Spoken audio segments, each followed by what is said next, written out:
Hello, Operate Intelligently podcast listeners. This is Joshua Peach, and I am really excited here today to have way over on the West Coast. I'm on the East Coast in the City of Mount Vernon, Chris Phillips, who is the Director of Development Services there. Welcome, Chris, to the podcast, and thanks for making some time on this. I think we asked you to be on yesterday, and we scheduled it this afternoon, which is quick turnaround time. My pleasure, Josh. It's great to be with you today. So I'll be honest with you. I'm not familiar. I don't believe I've ever been to Mount Vernon. So tell me a little bit about your community and the area that you live and work in. Sure. The City of Mount Vernon is kind of cut that one. Yeah. The City of Mount Vernon sits between two major metropolitan areas. We've got Seattle, Washington. That's about an hour and a half south, and then an hour and a half north of us is Vancouver, British Columbia. We sit in we're nested between those two in a place called the Skagit Valley. Okay. And in the Skagit Valley, we are the seat of the county government, and we're the largest municipality out of about 6 or 7 municipalities that are located within Skagit Valley. Our population is approximately 35,000 people. Major drivers here are the agricultural business that we have. We're well known for our grain sciences. We're working very closely with Washington State University. So if you're a microbrewer or a distiller, you probably have heard of the grains that we grow out here because they're a high commodity. They're also known for our potato farming out here and a variety of other culinary delights. They have a lot of farm-to-market opportunities here. And then we also have the Port of Skagit, which has a variety of businesses that are located around it, and also the Port of Anacortes, Washington, which has a major maritime factor associated with it. We're also known for our tulips and our daffodils. So this is the month, basically, the month of April, where we have people coming from all over the world, or we would have people coming from all over the world to kind of come to our particular area and enjoy the flowers as well as the local cuisine and wines. So that area is a tourist also area. That's near that must be near our Palazzo. I may say it wrong all the time. The Paulsbo office. Paulsbo? Yeah. Yeah, so Paulsbo is located on the other side of the peninsula. For us, we've got 15 to 20 minutes you're in the mountains, and 25 minutes you're in the Puget Sound. So literally you could go hiking in the morning and in the afternoon catch a charter to go out and go salmon fishing. It's just that nice. Wow. No, it is. I actually have. So now that you told me that and putting it in relation, I've actually been through it. I haven't been to it. It is absolutely beautiful. So, here we are. If this was any other April, you'd be warming up for daffodil festivals and parades and all sorts of fun stuff.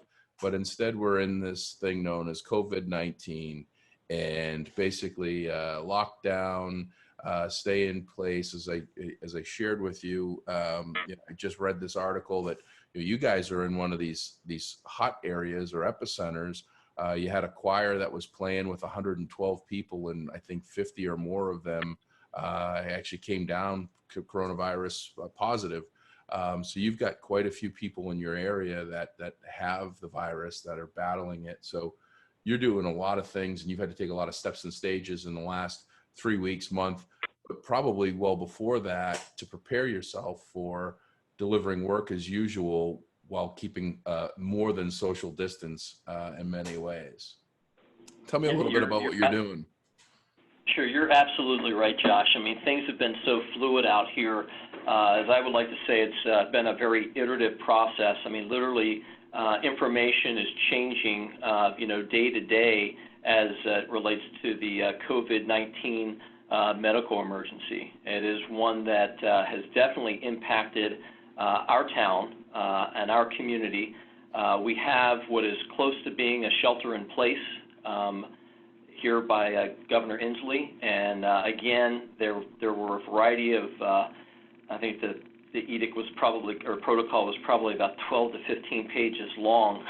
So you could find out what was essential businesses that could be open, and then what are those non-essential businesses that needed or were required to be closed, and then how was the enforcement process going to be handled. So there's a variety of things that were going on in relationship to those particular federal and state mandates. One of the things that our mayor did, her name is Jill Boudreau, very early in the process, almost a month ago, declared an emergency in response to the COVID-19 medical emergency. Worked very closely with the county government as the county declared an emergency. And again, just so that we were available to federal or state aid when it became available. And as you know, just a few days ago, the Congress and the President, or Congress passed, President signed that $2 trillion budget for that piece of legislature to assist local municipalities as well as public and private ventures that are out there. For us, this journey really started almost 2.5 years ago. So by way of just introduction, I'm a 30-year retired Navy veteran. My last job was running a naval air station out here in Whidbey Island from 2011 through my retirement in 2015, and then I got into public administration as a city administrator, first for 3 years in City of Mukilteo, Washington, which is a little bit further south than here, and then most recently as a development services director. And when I got here, Mayor Boudreau challenged me as well as my team in development services to really create a state-of-the-art 21st century planning and permitting department. And I had been, part of my other duties is in facility maintenance management, so I was very familiar with Dude Solutions and how they worked, the cloud-based system. So in our early assessment phase back in 2017, we looked at a variety of cloud-based permitting tools that were out there.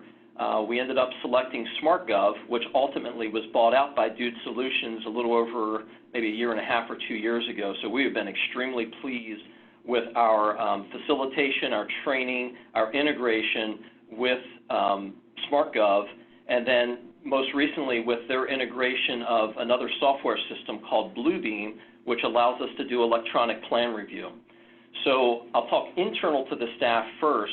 What we did was we had purchased the whole staff of 15 individuals, all had laptops, which allow us to undock, go do group training sessions, and there was a plan that was invoked probably about 1 year ago that we could actually start telecommuting. Nothing new to the private sector, but for the public sector, there was not a whole lot of activity that I talked to of anybody actually working from home to do this. So we had tested it, we beta tested it in 2018, we implemented a little bit of it in 2019, and that was one aspect of it. The other thing we did was taking a look at our inspection routine, where you could go on SmartGov, you could do your inspection process online to request an inspection.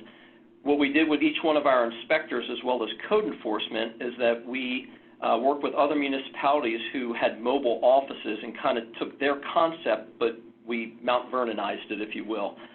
In it, we have mobile Wi-Fi. They can undock and take their laptops out there, as well as Android or iPhones. We've got some folks who like either model. Mm-hmm. But what that allows us to do is right on station, go do the inspection. We can upload that information, and because it's a cloud-based tool, you get immediate action or response to the developer or the resident so that they can continue that predictable path to completion for a variety of commercial or residential pieces of property that might be being developed. The other aspect that we wanted to go ahead and bring into this was for our pre-application meetings, we bought smart boards. We included upgrades to our conferencing center down here to enable webinars and also remote access via Zoom. So we'd already been implementing all of that activity prior to the COVID-19 medical emergency. Now, 3 weeks ago, just by chance, I sat down with my prior military background, and we did some crisis action planning. And we just sat down with my managers and we talked about a variety of different activities that we could use our new technology, and how will we sit there, and as something was of like this medical emerging has evolved over days, weeks, and everything, to not only inform internally to our staff, but also externally to our customers, our residents, our developers, and making sure that it was a good symbiotic relationship of information transfer. Mm-hmm. And what we ended up doing there, Josh, was 4 major aspects of the permitting process. With our pre-application meetings, we utilize Zoom technology to go ahead and do web conferencing. So that worked out really well, and we beta tested that with a few folks back in Cleveland that we work with here on a variety of projects and other places in the U.S. so that, hey, this actually works and we're good to go with exchanging that information and data, some of it rather complex drawings, if you could imagine, for 40, 50,000 square foot facilities that are being built and all the intricate details that are associated with those plans. We're able to sit there and share that and work that aspect of it. The next piece of it dealt with utilizing a FTP site. And so instead of having a customer come into the building, provide a set of plans or to be able to submit across the counter, City Hall basically closed to the public a few weeks ago, and within, it was less than 24 hours, FTP site set up. Our crew had tested it out. We beta tested it with a few local developers as well as engineers or surveyors. They were able to exchange information back and forth. So we actually virtualized, if you will, not a word, but we conducted a virtual technically complete permit process as well as a counter complete process for some of those more detailed processes. And then we're able to help mom and pa's that may be doing a variety of different things at home. We were able to help that out. Through this whole process, we updated our website. We pushed information out to as many folks that we could possibly do, Chamber of Commerce, a variety of the Rotary. I mean, whoever we could get information out to, we got it so that people would be informed for pushing that information out. And then we also would update our SmartGov portal and we update our website. Those are interconnected, interlinked. Mm-hmm. The next thing that we did was basically getting into the permit itself, and this is where SmartGov is just an awesome tool, is that, once you submit and you get your username and password, what we have done over the last 18 months has gone from somebody needing to come in with 9 sets of plans to just a thumb drive and 1 set of plans because the state tells us we have to, so it's law. And we're just electronically just pulling ourselves into the 21st century, and it has been just wonderful. Where projects would be 8, 9 banker boxes full of paper, we're less than a file now, mm-hmm. and that's like no kidding in there. Another thing that we've been able to do is through this permitting process, once you get your unique username and password, you're able to get the full suite of everything that SmartGov has to offer. So this gets into submitting documents. This gets into if we're cycling, so maybe the first set of plans has a deficiency to it, you're going to, resubmit. All of that is now done online. You don't even need to come to the counter to do that. And then you think about inspections, electronic bill pay that we've integrated. Just to give you an idea, last year, we were about a month and a half into it. We did a whole whopping $4,000 online. Yep. This year, March, over $250,000 we did with online. So this is saving finance people time. It's saving my permit text time. It's saving the customer time. This is a win-win-win across a myriad of different areas. So wonderful there. And then the last aspect of it is when it comes to your inspections. We integrated Skype. This was something that we heard another municipality doing, called them up, and they were talking about how it worked, but having difficulties with it. And I forwarded you that information. We've integrated Skype. So it started out initially with the COVID. We were doing internal projects, say like looking at a water heater or something like that we didn't want our inspectors going into a private home. Mm-hmm. This provided a capability. They could pull up, they could wave to the person who was inside the door, they get their Skype opportunities going, They're talking about what the aspects of the inspection are. They would complete the process. The individual knew it was completed. Our inspector is, updating the information via the cloud, and they're getting an immediate approval or reinspection that would be required. I mean, just right there, not anything but hand signals and some integration between some software. So again, SmartGov there, wonderful, wonderful tool to be able to make that happen, and then utilizing Skype as well. What that ended up morphing into, because as you know, the medical emergency has evolved over the last few weeks, is that all inspections now are done via Skype. So whether it was an internal, say a tenant improvement type of inspection, or if it was an inspection at a new construction site, whether it be for engineering purposes, meaning your utilities being cut in, all of that is now being conducted via Skype, and it's working like a charm. So you just started doing the Skype when COVID hit. That wasn't a process that you had in place prior to that. So this whole COVID happened, and you implemented Skype on the fly, or were you testing it before that? On the fly, brother. Wow. It was 9 days, and this is what's so awesome about the team that we have here. One of our methodologies, as I like to say, of like troubleshooting or when we have an issue come up, is we flatten the organization like a pancake. Everybody's in the room. The end user, who could be an inspector, their supervisor, a manager, myself as the director, and quite frankly, it doesn't matter what your rank is. We're trying to figure out, how are we going to do this? What are the ways that we're looking to do this?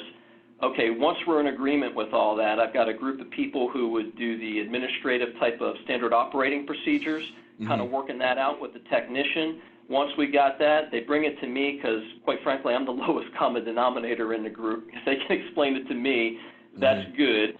And then we'll go out and start beta testing it. We'll do an iterative process to make sure that we get it right. Little Lean Six Sigma in there, making sure that, again, everything makes sense to the customer. And then we ask some of our more trusted, larger developers that we have in the area, hey, could you give this a go? We want to try this out with you first, work out some of the kinks, but less than 24 hours we were out doing Skype inspections. That's amazing. Pretty amazing. That is really amazing, and I think that's the free low cost, no cost tip for people that one of the things in this situation, in this environment, everything that you're talking about that you're doing, those steps and our solutions, which is great. You had some lead time in preparing for a good portion of that. There's a number of folks out there that have that online permitting capability, but are getting the results of the $4,000 opposed to the $250,000 that they're going to get bombarded now with online, people going online because town halls are closed. So what do you do? And so I think that the Zoom and the Skype, I hadn't heard the Skype idea yet. As a matter of fact, in my own community, on one of the Facebook bashing threads, as I like to call them, the local Facebook pages that are trying to do all the right things and keep informed with your community. One of the people said, "Oh, a building inspector isn't going out and checking on things, and this person's not going out and checking on things." And I'm sitting here going, "Well, how the heck are they supposed to check on things, and how are they supposed to do their inspections?" And you just gave me the inside line that I can go ahead and put this on that post and say, hey, maybe we can start looking at Skype or some of these other things. So a couple of quick takeaway tools of leveraging would be, outside of us, would be utilizing Zoom for your teams, meetings, get-togethers, and some of your planning. You said FTP site. Talk a little bit about that FTP site, if you would, for folks in case they're not familiar with that, and why that second piece is coming into play. Sure. That's more detailed, you said, right? Yeah, so it's a file transfer system process. And basically, this takes the place of like an intake meeting. So for most municipalities that are out there, this would be something that would be done at the front counter. So what we also did at our front counter is, once we started instituting SmartGov, we noticed there was less foot traffic coming in, which is exactly what we wanted. The second thing that we did was, you know what, this gives us an opportunity to build, basically, or construct 2 kiosks out front. So we've got 2 screens on either side, if you can imagine, with a wireless mouse and keyboard, so that as the more complex projects would come in, say for a large planned unit development, with a few hundred homes or something like that, they could come in with their thumb drive. They follow our electronic submittal requirements, bring in one hard copy, and with their thumb drive, we just do an intake session. Well, now that FTP site basically takes that place. This is an open forum where, again, a permit tech would be there talking with our customer, developer, contractor, and then utilizing that FTP site is just exchanging information back and forth to make sure that submittal meets all the requirements that the city needs in order to process the permit. So, for instance, you need a native version of a plan set for Bluebeam to actually work, which allows us to mark up a variety of projects. So your engineering your engineering manager, my senior planner, my building official, the fire marshal, all have a different color, if you will. And when they go into this markup tool, it allows them to go in at the same time. SmartGov allows that to go in at the same time. They can all make their markups, but the cool thing is once they're all done, it generates one set of marked up plans with one deficiency letter with all four of the manager's information in there. Once that is saved in the system, that is what's transmitted back to our good friends, the developer, and then their team can go ahead and break that apart, see what they need to go and do, and then the resubmittal process starts over again, which is much similar to the first one that I talked about, but all this would be done online. And if you ever needed a permit tech, all it is just giving a phone call and email, and then we're ready to rock and roll. Wow. I mean, you guys have, one of the biggest things that I've found is with this whole coronavirus, COVID-19, unlike any other tragedy or difficulty or recession or anything that we've had in my career anyway, going back to, Y2K, which a lot of people don't even, we forget about how devastating the fact that digits in a computer were going to shut everything down. This is unlike anything else because it changes every day. The rules change every day. The environment changes every day. The support mechanisms change every day.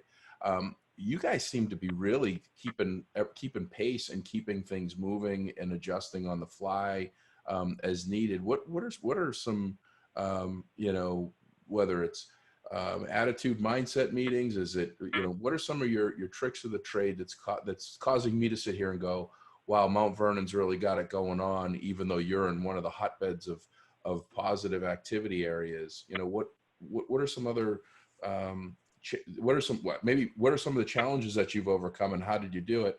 And then how are you able to keep such a great mindset and eye on the prize focus with everything that's going on around you? Well, so one of my favorite comedians is David Chappelle. Yep. So one of his things he's got, when keeping it real goes wrong. Oh, yeah. So what I tell my staff is, what do you have when keeping it real goes right? So here's where I'm at. Number one, as we're chatting here, what you see is what you get. Quite frankly, and with my background, I've been trained basically to go and do a variety of different things, and the taxpayers have always put me in a position to succeed. So from a standpoint of, I call it, the red horde coming over the city lines with the guns ablazing, this isn't it, but it's probably as close as, in the civilian sector you're going to see something. This is again, a medical emergency of mass proportions. I mean, the only thing that we prepare for out here would be that mother of all earthquakes that's been on the horizon for a while, and how we can plan to take care of that. Well, in my opinion, minus out the earthquake and you plus in the medical emergency, and quite frankly, if you train to that one level, we're ready to work. So this is one thing I did, and again, it's a very small staff. It's only 18 folks that are in here, but we really took the opportunity to get down to the brass tacks about what's important.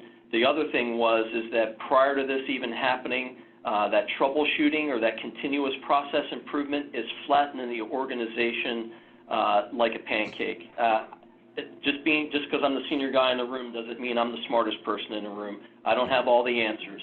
My team has more of those answers than what I do. I just need to, again, in some way, make myself vulnerable in the sense that although I am the leader, I want to hear from them, and I've got to build this this trust and confidence between our teams so that, again, at the end of the day, they know that I've got their back and they know that I've got their back. So both ways, that chain of command flows.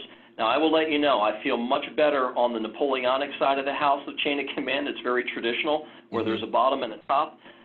Leaping on that other side, though, I have found through my 30-year Navy career that it really does allow for these great ideas to come up. And, again, it doesn't really matter who gets the credit. I will always take the responsibility if stuff goes wrong, but I want to foster that team to just think out of the box. If there comes a time I need to pound them back in the box, I'll do that. I know how to make that happen. But on the flip side of it, I just want to make sure that I am setting conditions for success.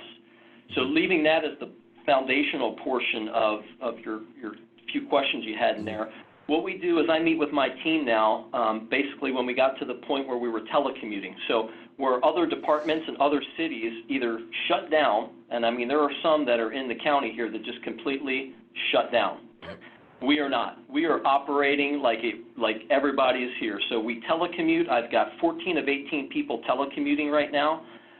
We all know about what accountability is. They know what responsibility is. We meet every morning for 15 minutes. I go through the 4 divisions that work for me, meet with the managers as well as the employees. They share information. I get an end of work report of what's been accomplished. I'm able to go into, this is the wonderful thing again about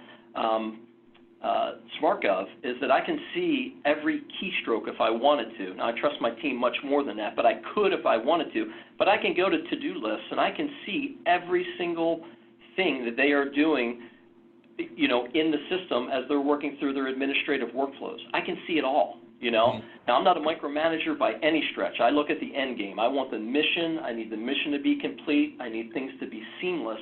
And that's the best thing, is the reflection coming back from the community and from our development teams. Those guys have let us know what's working, what's not. If we have a minor tweak to do, we'll go ahead and do it on the fly. We'll beta test it with the person who had the issue. So again, that continuous process improvement does not mean constructive dissatisfaction. I had a nice boss that hopefully if he listens to this podcast, that's how he was. He wasn't happy about anything. Didn't matter who did it. He just seemed to be, you know, ungrateful and unhappy. That is not what we have here. These guys, I'm telling you, it is a force multiplier that I've seen, that when you build that trust and confidence with your team and you're working through a variety of challenges, man, it is amazing to sit there and look at what they come up with in order to address these very complex issues that we have going on. So the morning meeting there, throughout the day, I'm emailing and phone calling, you know, keeping abreast of what's happening, what's critical mass, where they need my help. I tell you what, day one, probably a half dozen phone calls and a few emails. Now we're in a decent battle rhythm. Man, it is just, it's going, you know. Yeah. At the end of day report, I'm usually, after I get back home, I go on a nice long run, get back, check what's happened that day. I'm usually the first one. I am still coming to work, so I'm physically here at the office, although I could be telecommuting. You know, under the current set of rules that we have, I'm one of the few that is here at City Hall with other essential workers that kind of keep things going. But where other departments, like I said, that might be kind of going through some nuances, those nuances aren't here with us. Like I said, it's really been quite remarkable to see how things have worked, and they've worked better than I anticipated them to be. So hopefully that answers. Yeah, no, it absolutely does, and it touches on, you know, one of the things on this podcast that we really want to do, especially in this time.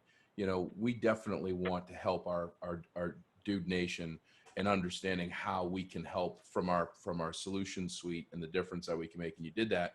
What you just did was you just answered with a couple of things that from a personal perspective that anyone can take away and leverage and utilize in their day to day. And I think one of your first piece about the flattening the pancake, that is also one of the great books that I've read was Afterburner Inc.'s Flawless Execution. I'm not sure if you're familiar with those guys, but Afterburner Inc. it's a group of fighter pilots, retired fighter pilots, that started a business development program, and the book is called Flawless Execution, and it's the circle of the fighter pilot's mission from the briefing to the execution at the end is the debrief, and their debrief consisted of everyone pulling their rank. Everyone was exactly the same level, and they had an open discussion as to what happened, what could be done better, what should we look at and evaluate, and start to figure out how to build off of that. Sounds like that's a lot what you do with your team. Is, hey, let's not worry about who's where on the poll here. Let's get to the root of the challenge that we have and come up with a solution. Which would it be interesting to let you know that I am a recovering naval aviator? Oh, wow. Well, there you go. Well, no, that's you hit the nail on the head, man. That's exactly what I think about. I think about the brief, the mission, the debrief, and then the next thing you do is, okay, how are we either going to build on what we just did, or what are we going to do not to do again because that scared the shit out. Oh, I'm sorry, that scared. that caused a little bit of angst out there, you know. So you definitely want to have the lessons learned. That to me, that is the most integral part of what's going on. I can brief, I can fly it, I can debrief the mission, what went right, what went wrong, and then the next part of that is, okay, what can I put into that do loop to make it so I don't have that same experience again, if it was a negative type of experience or if it was a white knuckle event, if you will. You know, I don't want to go through the white knuckle event thing. If I can train to something so that when I have that happen again, that white knuckle event just becomes like any other event that I'm getting. I'm just taking a look at it, I've thought about it, and I'm reacting to the training that I've already been given or I've already thought about or I've already discussed with another aviator, or in this case, another one. So I'll also let you know, if anybody out there in podcast land desires to get any of this information I have, much like I did in my time in the Navy, you take the name off the top of it, I'll send it to you in a Word document, and you can look like a superstar. That's the idea. Nobody's getting the credit. I just want to make sure that everybody can learn from what we're going through, integrate those things. It's not rocket science, and if you ask people if they know, or people who know me, they will tell you I am not a rocket scientist, but very practical, very realistic about how to go about doing business. And then, like I said, really what it comes down to is you lead people, you manage things. And that is one of the things that I learned, again, all the way back to my time at the Naval Academy was, leading people, it's a science, and working with them and understanding that emotional intelligence piece to making a team function at the highest capability that it possibly can, whether it's a 2-person team or a 1,000-person team, doesn't matter, same techniques. On the management side of the house is giving individuals the tools they need, the training they need to complete their job. So my mantra has always been train, staff, and equip. I stole that from chief petty officers from years ago who taught me and trained me what it was, that it's not about me, it's about the people that I serve. And as long as they have the tools to go, complete their job, there's absolutely no reason why they shouldn't, like you talked about with flattening the pancake, there's no reason why they can't be in the decision process, because if they are, they own that process. At the end of the day, we got nobody to blame but ourselves. And if that's the case, well, dang it, look to your left, look to your right, and let's figure out how we're going to move out. 100%. And you said something truly pivotal there that I hope some folks take away what might be thinking about how they look at things if they're a manager or a leader. And I'm fully on board with you manage things and lead people. But the leadership mindset that you shared is also more commonly referred to in the business side of things from Jim Collins' Good to Great book, which is looking out the mirror, or looking out the window, or looking in the mirror. And this is a true leadership mindset that if you have it, that'll get your team behind you that much quicker and support you. And that looking out the window means when things are going well and when things are well put together and when the execution is done as flawlessly as possible or looks that way, you look out the window to your team and you recognize the greatness that they provided. And if it didn't go as smoothly as possible and could have gone better, the first place you got to look is in the mirror at yourself to see what could have been done a little bit differently. And I think, especially in times like now, those exemplary leaders are doing just that. I think those are some wonderful nuggets of knowledge that people can take away from right now and really get themselves back. And I think that there's a lot of communities that are doing great things, that are really adjusting to all of this remarkably well. I think there's some that are really struggling and having some challenges. So I think, just adjusting to telecommuting. Like when we talk about this, dude started in 1999 and people used to leverage getting access to their work orders via the internet, which in many cases was still dial-up, so that they could go home a little bit earlier and miss the commute. But that's 21 years of us working and being ready for teleworking, working from home, working from their phones, working from their mobile devices. We launched our first mobile app in 2004. So we've been doing this for a long time. People just haven't seen the need, just like that permitting. I'm comfortable going to town hall. That's the way that I've always gone. Well, now I can't go to town hall, so you're being forced to utilize these tools. And I think the new normal, when this is all said and done, is going to be leveraging these tools that you're already utilizing much more and much greater when they do have the ability to go back to town hall, because they're going to realize how much smoother and easier it is. Because what you shared makes all the more sense than getting in your car and driving to town hall and doing all that work if you can avoid it. So yeah. Like I said, the next time you want to do a podcast and talk about leadership and leadership development and all that, that's probably one of my favorite topics du jour. I really sit there and chat with my folks about a variety of different things, but that empowerment piece to the way you lead is extremely important. I am an extrovert on steroids. We take a look at your Myers-Briggs, so I get a chance to understand how people are wired, because I know how I'm wired. And trust me, probably the hardest thing for me to do is to sit in my office. I manage by walking around as well, but I've got to find things to keep me busy. So there's always that that consistent process improvement. But I have some wonderful managers that I work with that are introverted, and I just know from my schooling and my time just working with individuals that it takes a little bit more time to get that product, but I never discount the value of what someone who is introverted brings to the team. They just look at it in a much different way than what I do.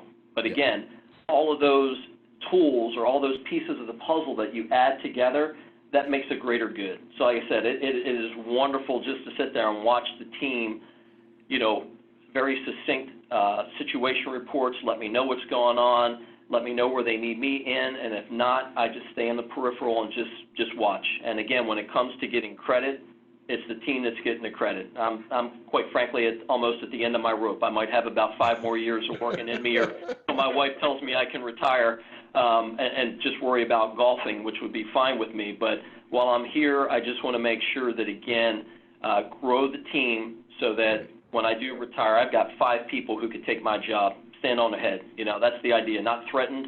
Hey, that's the job of a leader, is to make sure their team is ready to step up and take their place. And again, seamless. These guys know how to do it. It's just a matter of checking in every now and again and see how things are going. Well, Chris, I can't thank you enough for giving us your time here. This has been an incredible learning experience. I know that there are so many of our listeners that are going to take away a couple of things that if they're not utilizing some of the tools, whether it's Zoom or Skype or looking at SmartGov for being prepared down the road, because that isn't an overnight setup. As you know, it does take a little bit of time and planning, but and then the leadership points that you made, and I absolutely will take full advantage of having you on a future podcast, just talking about the personal side of leadership, the mindset and understanding the differences of people and how to making them all work. Can't thank you enough. I thank you for your service, not just in the Navy, but also in your community, because it's evident that you're making a difference there, and we really appreciate you, the dudes beside you, and all of this. And just stay safe and keep doing what you're doing, because you are making that ultimate difference in your community that's needed. And might even I'm sure you're the beacon of light. You and your team are the beacon of light and hope out there, that when you show up to someone's doorstep with a Skype call ready to go, they're comfortable knowing that business is somewhat as usual and that you're taking care of things. So thank you so much. Thank you, Josh. You have a great day. You too. And that'll do it for another episode of Operate Intelligently. As you can see, Dude Nation is strong. People are jumping on and helping out and giving their insight and help with this. If you're in facilities, if you're in local government, senior health living, I'm reaching out to a zoo to have them on to hear about what they're challenged with this whole thing, because this is not paint by numbers. This is definitely something that we've never experienced. Everybody's dealing with it differently, and if we can pull some best practices and help just one organization do a little bit different or a little bit better, then we're winning. So in the meantime, stay safe, everybody, and thanks for listening.